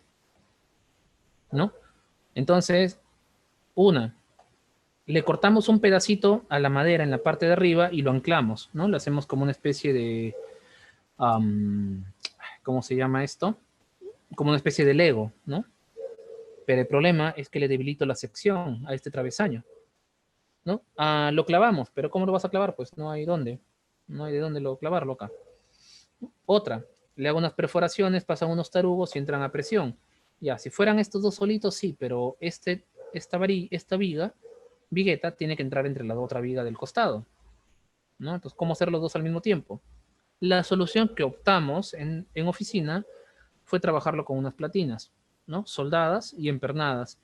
Quizás en obra encontraron una mejor solución para hacerlo, ¿no? Y está bien, bienvenido, pero nosotros ya tenemos una posibilidad, una perspectiva. Ya demostramos que es posible, ¿no?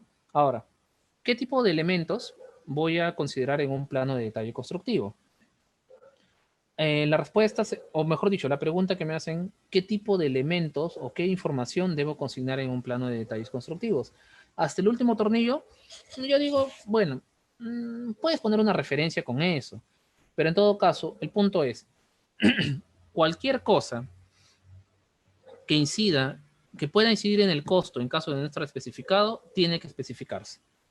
Por ejemplo, vamos a poner un ejemplo ajeno. Digo, piso de cerámica, le pongo en el plano, ¿no? O le pongo piso de porcelanato. Ya está, punto, fin, se acabó.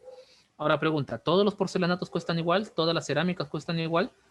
¿No? Definitivamente no. Hay muchas especificaciones que considerar. Y si bien es cierto, yo tengo un documento textual donde voy a colocar mis especificaciones técnicas detalladas, en el plano tengo que considerar algunas. El formato, por ejemplo, el tipo de brillo, ¿no? Porque no cuesta lo mismo una brillante que una satinada, por ejemplo, ¿no? La segunda cuesta mucho más. Entonces, mira, pero son 5 soles por caja, más o menos, ¿no? O sea, no hay mucha diferencia. Ya, 5 soles por caja significa más o menos 5 soles por cada, unos 4 soles por metro cuadrado. ¿Cuántos metros cuadrados tengo una edificación de pisos? Vamos a suponer un edificio de departamentos. 700 metros, 800 metros de porcelanato por 4, 3.600 soles. Perdón, 3.200 soles. ¿Quién lo asume ese costo? Esas miserables 4 soles. Entonces, creo yo que no nos cuesta nada indicar, dar un par de palabras más en un plano que nos va a salvar la vida, ¿no? Que nos va, o por lo menos que nos va a representar un alivio, porque el problema en la construcción, los sobrecostos, son generalmente los llamados gastos hormiga. Es decir, hay pequeñas nimiedades, cositas, me dicen, es un sol, 50 céntimos, un sol 50, pero sumado, multiplicado por el gran volumen, va acumulando, y bueno, definitivamente llega un momento que me pregunto, oye, ¿dónde está mi utilidad? ¿No? ¿Por dónde se fue? ¿No? En fin, ¿no? A ver, por acá tenemos otro ejemplo más. Bueno, los típicos, ¿no? Detalles de banca, detalles de basureros, etcétera. Y lo más gracioso fue que cuando hicimos el proyecto, ¿no? En este caso, le habíamos planteado unos volúmenes por aquí, ¿no? Para el constructor. Y de inmediato me preguntó, ¿no? Oye, ¿esos cubos qué son? ¿No? ¿Se te han escapado en tu 3D o son cajas, ¿no? Son cajas de cartón, ¿qué van a hacer? No son banquetas, ¿no? Son espacios, ¿no? Como se llama apropiación de espacio, ¿no? Solamente por el hecho de ponerlo, los niños juegan, los usan de mesa, las personas van y ahí se toman su gaseosa, sus tragos, pero el punto es que propician que la gente vaya y se siente en los parques, que para eso se han diseñado los parques, para que lo ocupe la gente. Ya. Entonces, ¿de qué van a hacer? Y me fastidió porque le digo, ¿por qué me estás preguntando cómo se hace si tienes todo un plano que lo detalla? ¿Dónde? Acá está. No tipo, pero ¿cómo sé que esto es la banca tipo cubo? Ya, ¿sabes cómo? Acá, mira, te vas a la planta, ¿no? Que te hemos presentado, que está en el expediente, y por aquí, ¿no? Vas a encontrar, ¿no? Acá, bueno, acá se perdieron estas etiquetas, aquí normalmente esto está, bueno, hay un marcador. A ver, vamos a buscarlo desde el plano para no generar conflictos.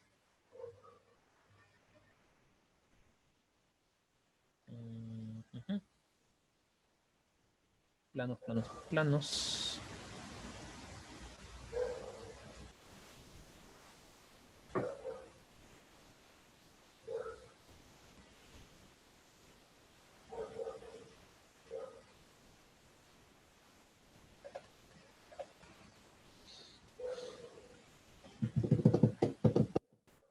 Ya.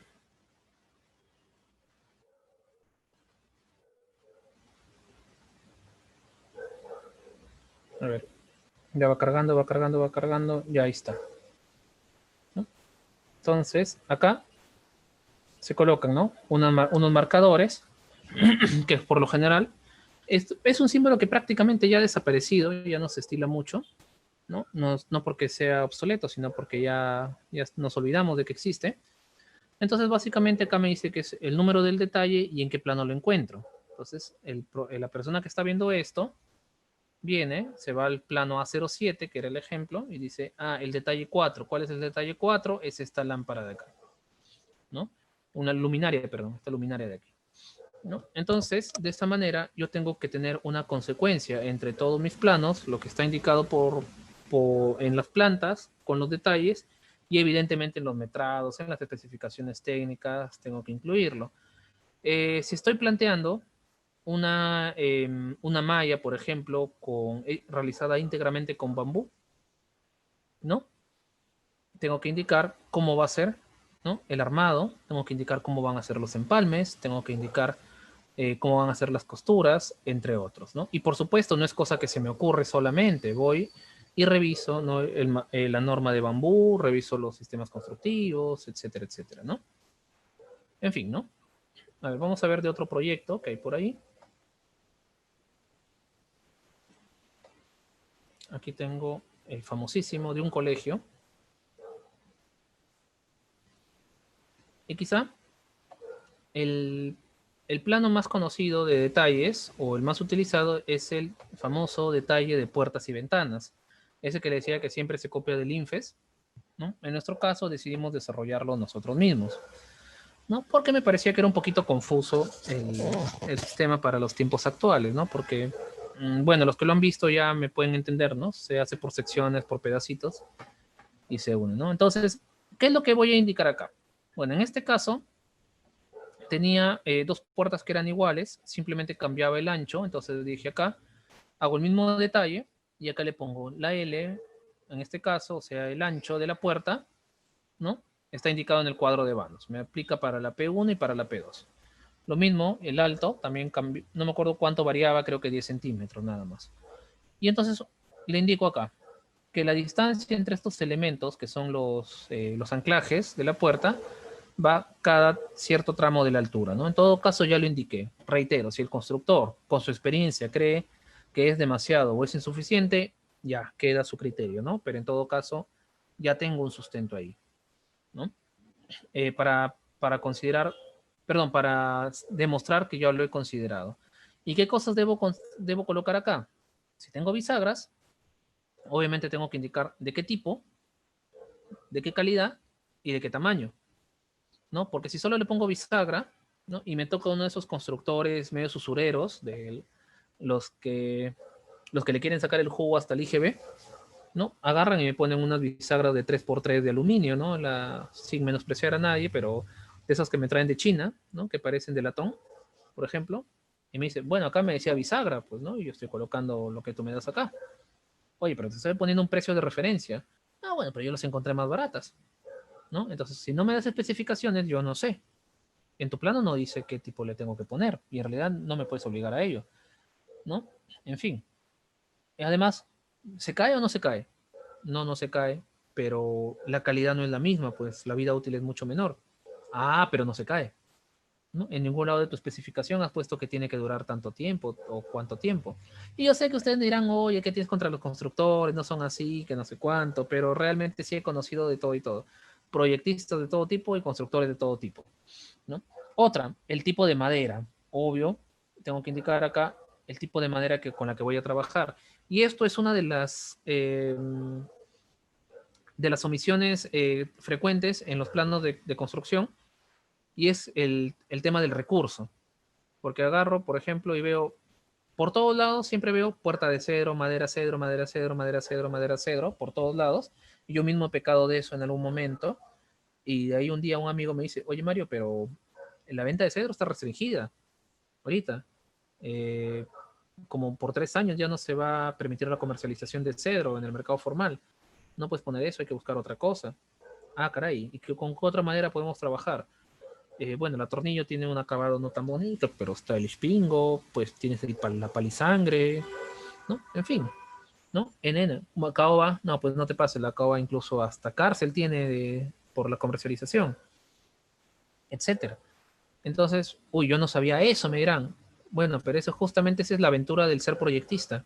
Estar actualizado con la parte normativa, con el mercado, con los recursos, con las características, en fin. Entonces, como se van dando cuenta, el tema del detalle constructivo no es una técnica de dibujo, sino es una técnica de sintetizar toda la industria de una construcción, el proceso constructivo y todo lo demás. Pregunta clave, ¿no? Que siempre se hace en las universidades. ¿Por qué la dimensión, el ancho mínimo de un cimiento es 60 centímetros, por ejemplo? ¿No? La norma me lo dice. Yo hago mi cálculo, yo hago mi metrado de cargas, me sale 40, 30 centímetros, pero el ancho mínimo es 60. ¿no? Por ahí nos falta el que, bueno, ya hasta 50, por ahí le podemos poner por criterio. Pero ¿por qué 60? ¿No? A una profundidad de más de 1 metro. ¿No? Entonces, acá es donde se balancea la parte teórica con la parte práctica. Sencillamente porque en menos de 60 o peor aún 50 centímetros, a más de 1 metro de profundidad, ningún operario va a entrar. ¿No? O sea, ¿cómo le puedo pedir a alguien que cabe 40 centímetros a 1,50 m de fondo, por ejemplo? ¿No? O sea, nadie va a entrar. Y encima que nuestros obreros son bien flaquitos, peor todavía. ¿No? Entonces ya es un tema más de criterio que de otra cosa. ¿No? Obviamente, ya yo sé que me pueden decir, pero ¿cómo hacen las vigas de cimentación? Ya, pero ese es distinto porque se tiene que excavar un poco más grande la zanja y aparte se va a encofrar, ¿no? Ya tiene otras cuestiones. Exacto, es un criterio técnico, ¿no? Bien. Bueno, entonces, ¿qué más indico? Las dimensiones del marco, la cerradura, por ejemplo, qué tipo va a ser, si es pesada, si es liviana, si va soldada, ¿no? O si va empernada. Muy importante porque dependiendo si es soldada, la cerradura, y, y por ejemplo, yo me tengo que ir a trabajar, no sé, de acá a 4 horas de la ciudad de Trujillo, ¿no? Entrando sierra adentro. Entonces ya desde acá tiene que irse la compresora, ¿no? Para trabajar con el soplete y todo lo demás. Si no, no me voy a ir a traerla de regreso solamente por una máquina. Y me dirán, oye, vas a llevar una soldadora completa por una sola cerradura, no te pases. Ya ponle empernada, ¿no? Nada más, ¿no? Porque ya es otro insumo, otro recurso, otro operario. Y a este operario no le vas a ir a pagar una hora porque suelde esa chapa, esa cerradura. Si no, ya le tienes que pagar el día completo, su transporte, sus viáticos. Entonces ya es también un tema de planificación, ¿no? Por aquí tenemos otros. Bueno, en este tipo de proyectos nos pidieron que la pizarra esté inserta en obra, ¿no? Y bueno, había que diseñar toda la carpintería, ¿no? Incluidos los tornillos y todo lo demás. Entonces, como podremos ver, en realidad el procedimiento no es difícil.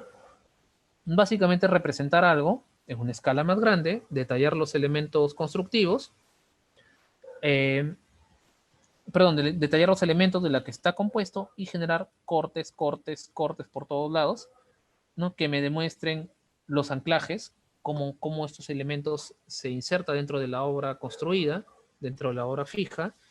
Tengo que construir, tengo que indicar los materiales, las especificaciones, los acabados y de alguna manera indicar algunos procedimientos constructivos. Por ejemplo, en este caso, mira, ¿en qué momento se ve el proceso constructivo, arquitecto? Por ejemplo, acá tengo uno. Tengo acá un área de jardín, tengo una vereda, y esta vereda la tengo que hacer esta llamada uña, su cimiento, este borde, ¿no?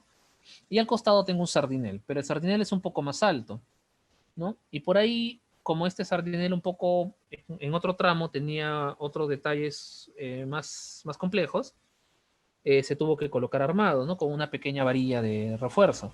Entonces, si es concreto armado, lo tengo que pegar con el concreto simple a la vereda. Me dirán, bueno, en la práctica se hace, ¿no? Pero a la hora de la hora, ¿qué es lo que pasa cuando entran en vibración dos elementos que tienen densidades y dimensiones distintas? Sencillamente, se rajan, se fisuran, se dañan entre sí. Solución, junta constructiva, ¿no? ¿Con qué reino la junta? Con asfalto, con neopreno, lo dejo al aire, tengo que determinar, ¿no? ¿Por qué? No, mira, no, déjalo al aire, está en obras exteriores. Bueno, déjalo al aire. No hay que rellenarlo con asfalto, no va a ser que un niño mete el dedo y por ahí se termina quebrando algo, ¿no? O se meten bichos por ahí. Ya, rellénalo entonces. Hay que ponerle entonces neopreno, es un acabado más limpio, sí, pero es más caro. No, pero cuesta la cinta, ¿no? De 1 metro. Ya, ¿cuántos metros vas a tener de junta en todo el proyecto? ¿No? Entonces, y mira si está el presupuesto. Entonces, en ese contexto, tenemos que ver, entonces, balancear tanto la parte técnica, la parte pragmática, la parte normativa, la parte de la disponibilidad del recurso, la parte de la disponibilidad tecnológica y la parte presupuestaria. Entonces, son varias cosas que tenemos que tener en cuenta. El punto es el siguiente. Dentro de nuestra especificación de detalles no debe faltar nada. Todos los elementos deben estar considerados. Arquitecto, ¿cómo sé dónde debo o no debo hacer un detalle constructivo? Para mí, una de las fórmulas más fáciles de determinar esto es, si tengo un encuentro entre más de dos materiales, de todas maneras te va a pedir un detalle constructivo. ¿Cómo así? Por ejemplo, si yo tengo un ambiente y me dice piso parquet, y el ambiente del costado tiene piso porcelanato, en algún lado el porcelanato y el parquet se van a encontrar. Porcelanato y parquet tienen formas distintas de aplicación y tienen espesores distintos. El parquet, por lo general, tiene de 6 a 8 milímetros y se aplica sobre un contrapiso planchado eh, con, un, con un pegamento asfáltico, ¿no? Y el porcelanato, por otro lado, tiene alrededor de 8 a 9 milímetros de espesor, va sobre un pegamento cerámico y este a la vez va sobre un contrapiso frotachado o rayado, ¿no? De 30 o 32 milímetros aproximadamente. Entonces tengo dos contrapisos de distinto espesor. Uno tiene pegamento, el otro tiene asfalto, tiene acabados distintos. El porcelanato va a ser fijo, se va a instalar tal cual y se va a fraguar, y el otro se va a pulir y va a llevar tres capas de abrillantador, el DDT, ¿no? Ahora, la pregunta es, entre el parquet y el porcelanato, ¿queda línea limpia o debo colocar algún elemento para dividirlo? Ojo que también se van a dilatar de forma distinta, ¿no? Entonces, puedo considerar un ajunte neopreno, un perfil, ¿no? Un bordillo, en fin, ¿no? O sea, las opciones son muchas, pero en todo caso que no quede en el aire. Porque si es que en obra consideramos que debe ir un elemento divisorio, ese elemento divisorio ya cuesta, ¿no? Y ese costo, ¿quién lo asume? ¿No? A eso quiero llegar. Si yo digo, tengo un patio de formación y se me antoja ponerle porcelanato, ese patio de formación tiene 600 metros cuadrados, vamos a suponer. ¿Ya? El costo lo estoy considerando, pero a la hora de la hora me dicen, oye, pero si va a estar en exteriores, esto se va a dilatar. Bueno, pero ya está la fragua. No, amigo mío, la fragua no sirve para dilataciones. En exteriores tienes que considerar una junta de construcción cada 3 metros y medio, más o menos. Entonces, en tus 600 metros cuadrados, por lo menos van a aparecer unos 30 o 40 metros lineales de juntas. ¿Y esas juntas con qué van a estar? ¿Al aire? No puede ser. No lo puedes dejar hueca a esas juntas porque son de más espesor. No les puedes rellenar de asfalto porque vas a ensuciar el porcelanato. Tienen que ser de neopreno y ese neopreno cuesta, ¿no? Pero si son veredas de concreto, puede ser sello asfáltico normal. Pero reitero, cuesta, ¿no? Solamente el hecho de hacer pavimentos de concreto y ponerle juntas ya tiene un sobrecosto porque hay encofrados que realizar. No se hace un solo vaciado, sino son varios, ¿no? Entonces, quizás por ahí, por no ponerle juntas, me olvidé de los encofrados y esos encofrados cuestan. Entonces, ese debería ser mi criterio. Cada vez que tengo cambios de material o cambios de volumen o cambios de forma, cada vez que tengo cualquier elemento que no se entienda bien en la planta o en el corte, cada vez que tengo un elemento que pueda ser susceptible de generarme modificaciones sensibles en el presupuesto, necesariamente va a generarme un detalle constructivo. Y no todos los detalles constructivos son de este tipo, ¿no? También, a ver, vamos a ver, por acá tenía un isométrico. A ver, quiero acordarme dónde estaba. Acá está, ¿no? Allá. Primero vamos a entrar en contexto, ¿no? Ya, lo que pasa es que este era un proyecto de un colegio, ya lo habíamos comentado. Es un típico bloque de 3 aulas nada más. El problema es que necesitábamos colocarlo en tanque elevado y no había dónde. Y además la forma del colegio no ayudaba, del terreno no ayudaba mucho. Así que decidimos colocarlo sobre un falso techo. En este caso, ponerle los aligeradas solo un triangulito de la propuesta y obviamente la cubierta iba a ir segmentada. Entonces, hasta este lado, como que no se entiende muy bien del todo. Y optamos por hacer esto, ¿no? Entonces, una sola imagen vale mucho más que 1000 palabras, ¿no? Una sola imagen. Es mucho más explícita, mucho más explicativa, ¿no? Y de esa manera, en base a esto, ya se desarrollan todos los demás detalles, ¿no? Por ahí indicábamos este tipo de encuentros, por ejemplo, que a veces necesitábamos, ¿no? Concreto armado en los volados y falso cielo raso en los interiores, por ejemplo, ¿no? Fue la propuesta estructural y había que señalarla para no inducir al error, ¿no? Bueno, lo mismo por ahí, ¿no? Algunos detalles que a veces no son perceptibles en planta. ¿no? O en corte, ¿no? A veces confunden un poco, sobre todo el tema de las barandillas, ¿no? Por ahí, para finalizar, ¿no? Otros ejemplos de detalles que deberíamos considerar cuando tenemos algunos elementos muy complejos, es decir, cuando tienen muchos elementos mezclados, por ahí indicarlo, ¿no? ¿No? Por ejemplo, el tipo de jalador, si es que evidentemente es un mueble de cocina cortado de forma transversal, ¿no? Jaladores, la altura de la instalación de la trampa. Me dicen, ¿por qué? Este es un detalle sanitaria. Ya lo dijimos, porque los planos de arquitectura deben ser los que entreguen la compatibilidad a todo el proyecto, ¿no? Entonces, y acá tengo que indicarle al amigo del melamine dónde tiene que perforar, dónde tiene que ver su mueble. Evidentemente, a esta altura no va a ir la división, etcétera, ¿no? Por ahí, algunos detalles especiales, como el famoso contrazócalo boleado. Esto es lo que decíamos, ¿no? Encuentro entre varios materiales. Por ejemplo, tengo un enchape de porcelanato en la pared, tengo un enchape de porcelanato en el piso, sobre contrapiso, y tengo un contrazócalo boleado de terrazo. Lo hago de esta forma porque es más fácil limpiar para temas de salud, ¿no? Evita que se acumulen moho, hongos. Y este detalle, que de por sí ya es pequeño, le hago un zoom para explicar cómo debe ser la junta que le estoy planteando. El contrazócalo, más una platina, más una junta, más el sellado antes del piso, ¿no? Esto básicamente, en esto consiste la elaboración de detalles constructivos, ¿no?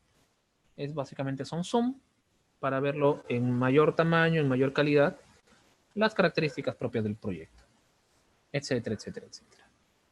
¿Sí? Bueno, evidentemente hay mucho más que conversar de la materia, pero en todo caso, por aquí, más que mostrar muchos detalles, la idea es explicar el por qué son necesarios conocerlo y cuáles son las técnicas más sencillas de elaborarlas, ¿no? Bien, hasta acá no sé si tienen algunas consultas, algunas dudas, yo encantado de poder atenderlas, ¿no? Ah, por ahí escriben, ¿qué influencia tiene que coloque estos detalles? Tal vez, como usted dijo, el piso cerámico, el piso vidrio reflejante, la para el piso, luego en obra, ejecuto otra cosa. Ah, ya. Bueno, en el caso, a ver, para poner en contexto, acá el amigo José Vázquez nos pregunta qué influencia tiene si en mi proyecto coloco unas características de mis acabados, por ejemplo, y en obra ejecuto otras. Bueno, tener en cuenta que las especificaciones de acabados en un proyecto van a repercutir sobre los valores unitarios al momento de calcular el costo de la licencia. Entonces, al momento de ejecutar la obra, yo cambio estas especificaciones. En realidad, solamente es dar parte nada más en el momento de obtener la conformidad de obra, porque las variaciones no son sustanciales, no ha habido aumento de área techada, ¿no? Entonces, bueno, algunos optan incluso por ni siquiera declararlos, ¿no? Pero no es una práctica sana. No, sencillamente va a haber un aumento de presupuesto, eso es evidente, eh, y simplemente se tiene que hacer dar parte en el ajuste de los planos de la conformidad de obra. Nada más, de ahí no repercute en nada. Obviamente de ahí para el tema registral también va a tener una influencia, pero básicamente es para calcular tasas de tasas registrales. De ahí nada más. De ahí todo bien. No sé si por ahí hay alguna pregunta adicional.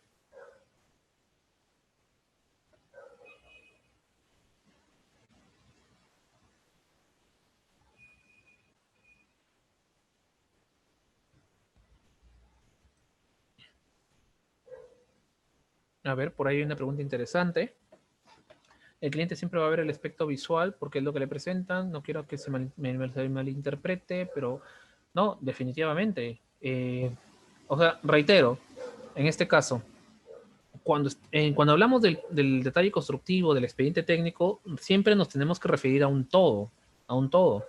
O sea, ayer justamente hablábamos, no me sirve de nada tener un proyecto bonito, visualmente, bien presentado, todo lo que sea, si el desarrollo estructural está en nada. Y de la misma manera, no me sirve de nada un proyecto muy bien reforzado, muy bien pensado, coherente con su estudio de suelos y todo lo demás, si funcionalmente no es apto o si no me va a cumplir los parámetros urbanos. O sea, un proyecto es un todo, es un conjunto. No considero que haya un área más importante que la otra, ni menos importante que la otra, ¿no? Entonces, yo recalco, ¿no? Deberíamos buscar siempre obtener un resultado óptimo en todas las especialidades o no hacer ninguna. El mismo comentario de hace un rato. Por ahí dice Juan Diego, acá hay un tema también bien interesante, dice si el detallado estructural recomienda hacerlo en 3D para mejor visualizar el proceso constructivo. De hecho, ya es una práctica generalizada, hacer el modelamiento 3D del acero estructural. Una, porque me ayuda a detectar colisiones, sobre todo con las instalaciones. Dos, me ayuda a prever los empalmes, cortes, encuentros del acero trabajado con espesor real. E incluso en las obras más grandes, que se trabaja con el acero predimensionado, que facilita Cider o aceros Arequipa, por ejemplo, ya me piden trabajar con ciertos formatos 3D para el acero prehabilitado, por ejemplo, ¿no? O sea, sí tiene por ahí una cierta implicancia, unas ciertas ventajas. Sin embargo, como todo proceso tiene un costo, ¿no? Entonces, todavía hay muchos estudios que todavía no lo ven rentable el invertir en esto, pero yo creo que es algo ya debería ser parte de un estándar, ¿no? Y en el momento que nosotros vemos todo lo que nos ahorra en obra, definitivamente el costo está compensado. Ayer lo conversamos sobre el tema del archicado Revit, ¿no? Ya vimos, reitero, depende en cuál herramienta se sientan más a gusto, ¿no? No es que haya uno mejor, ¿no?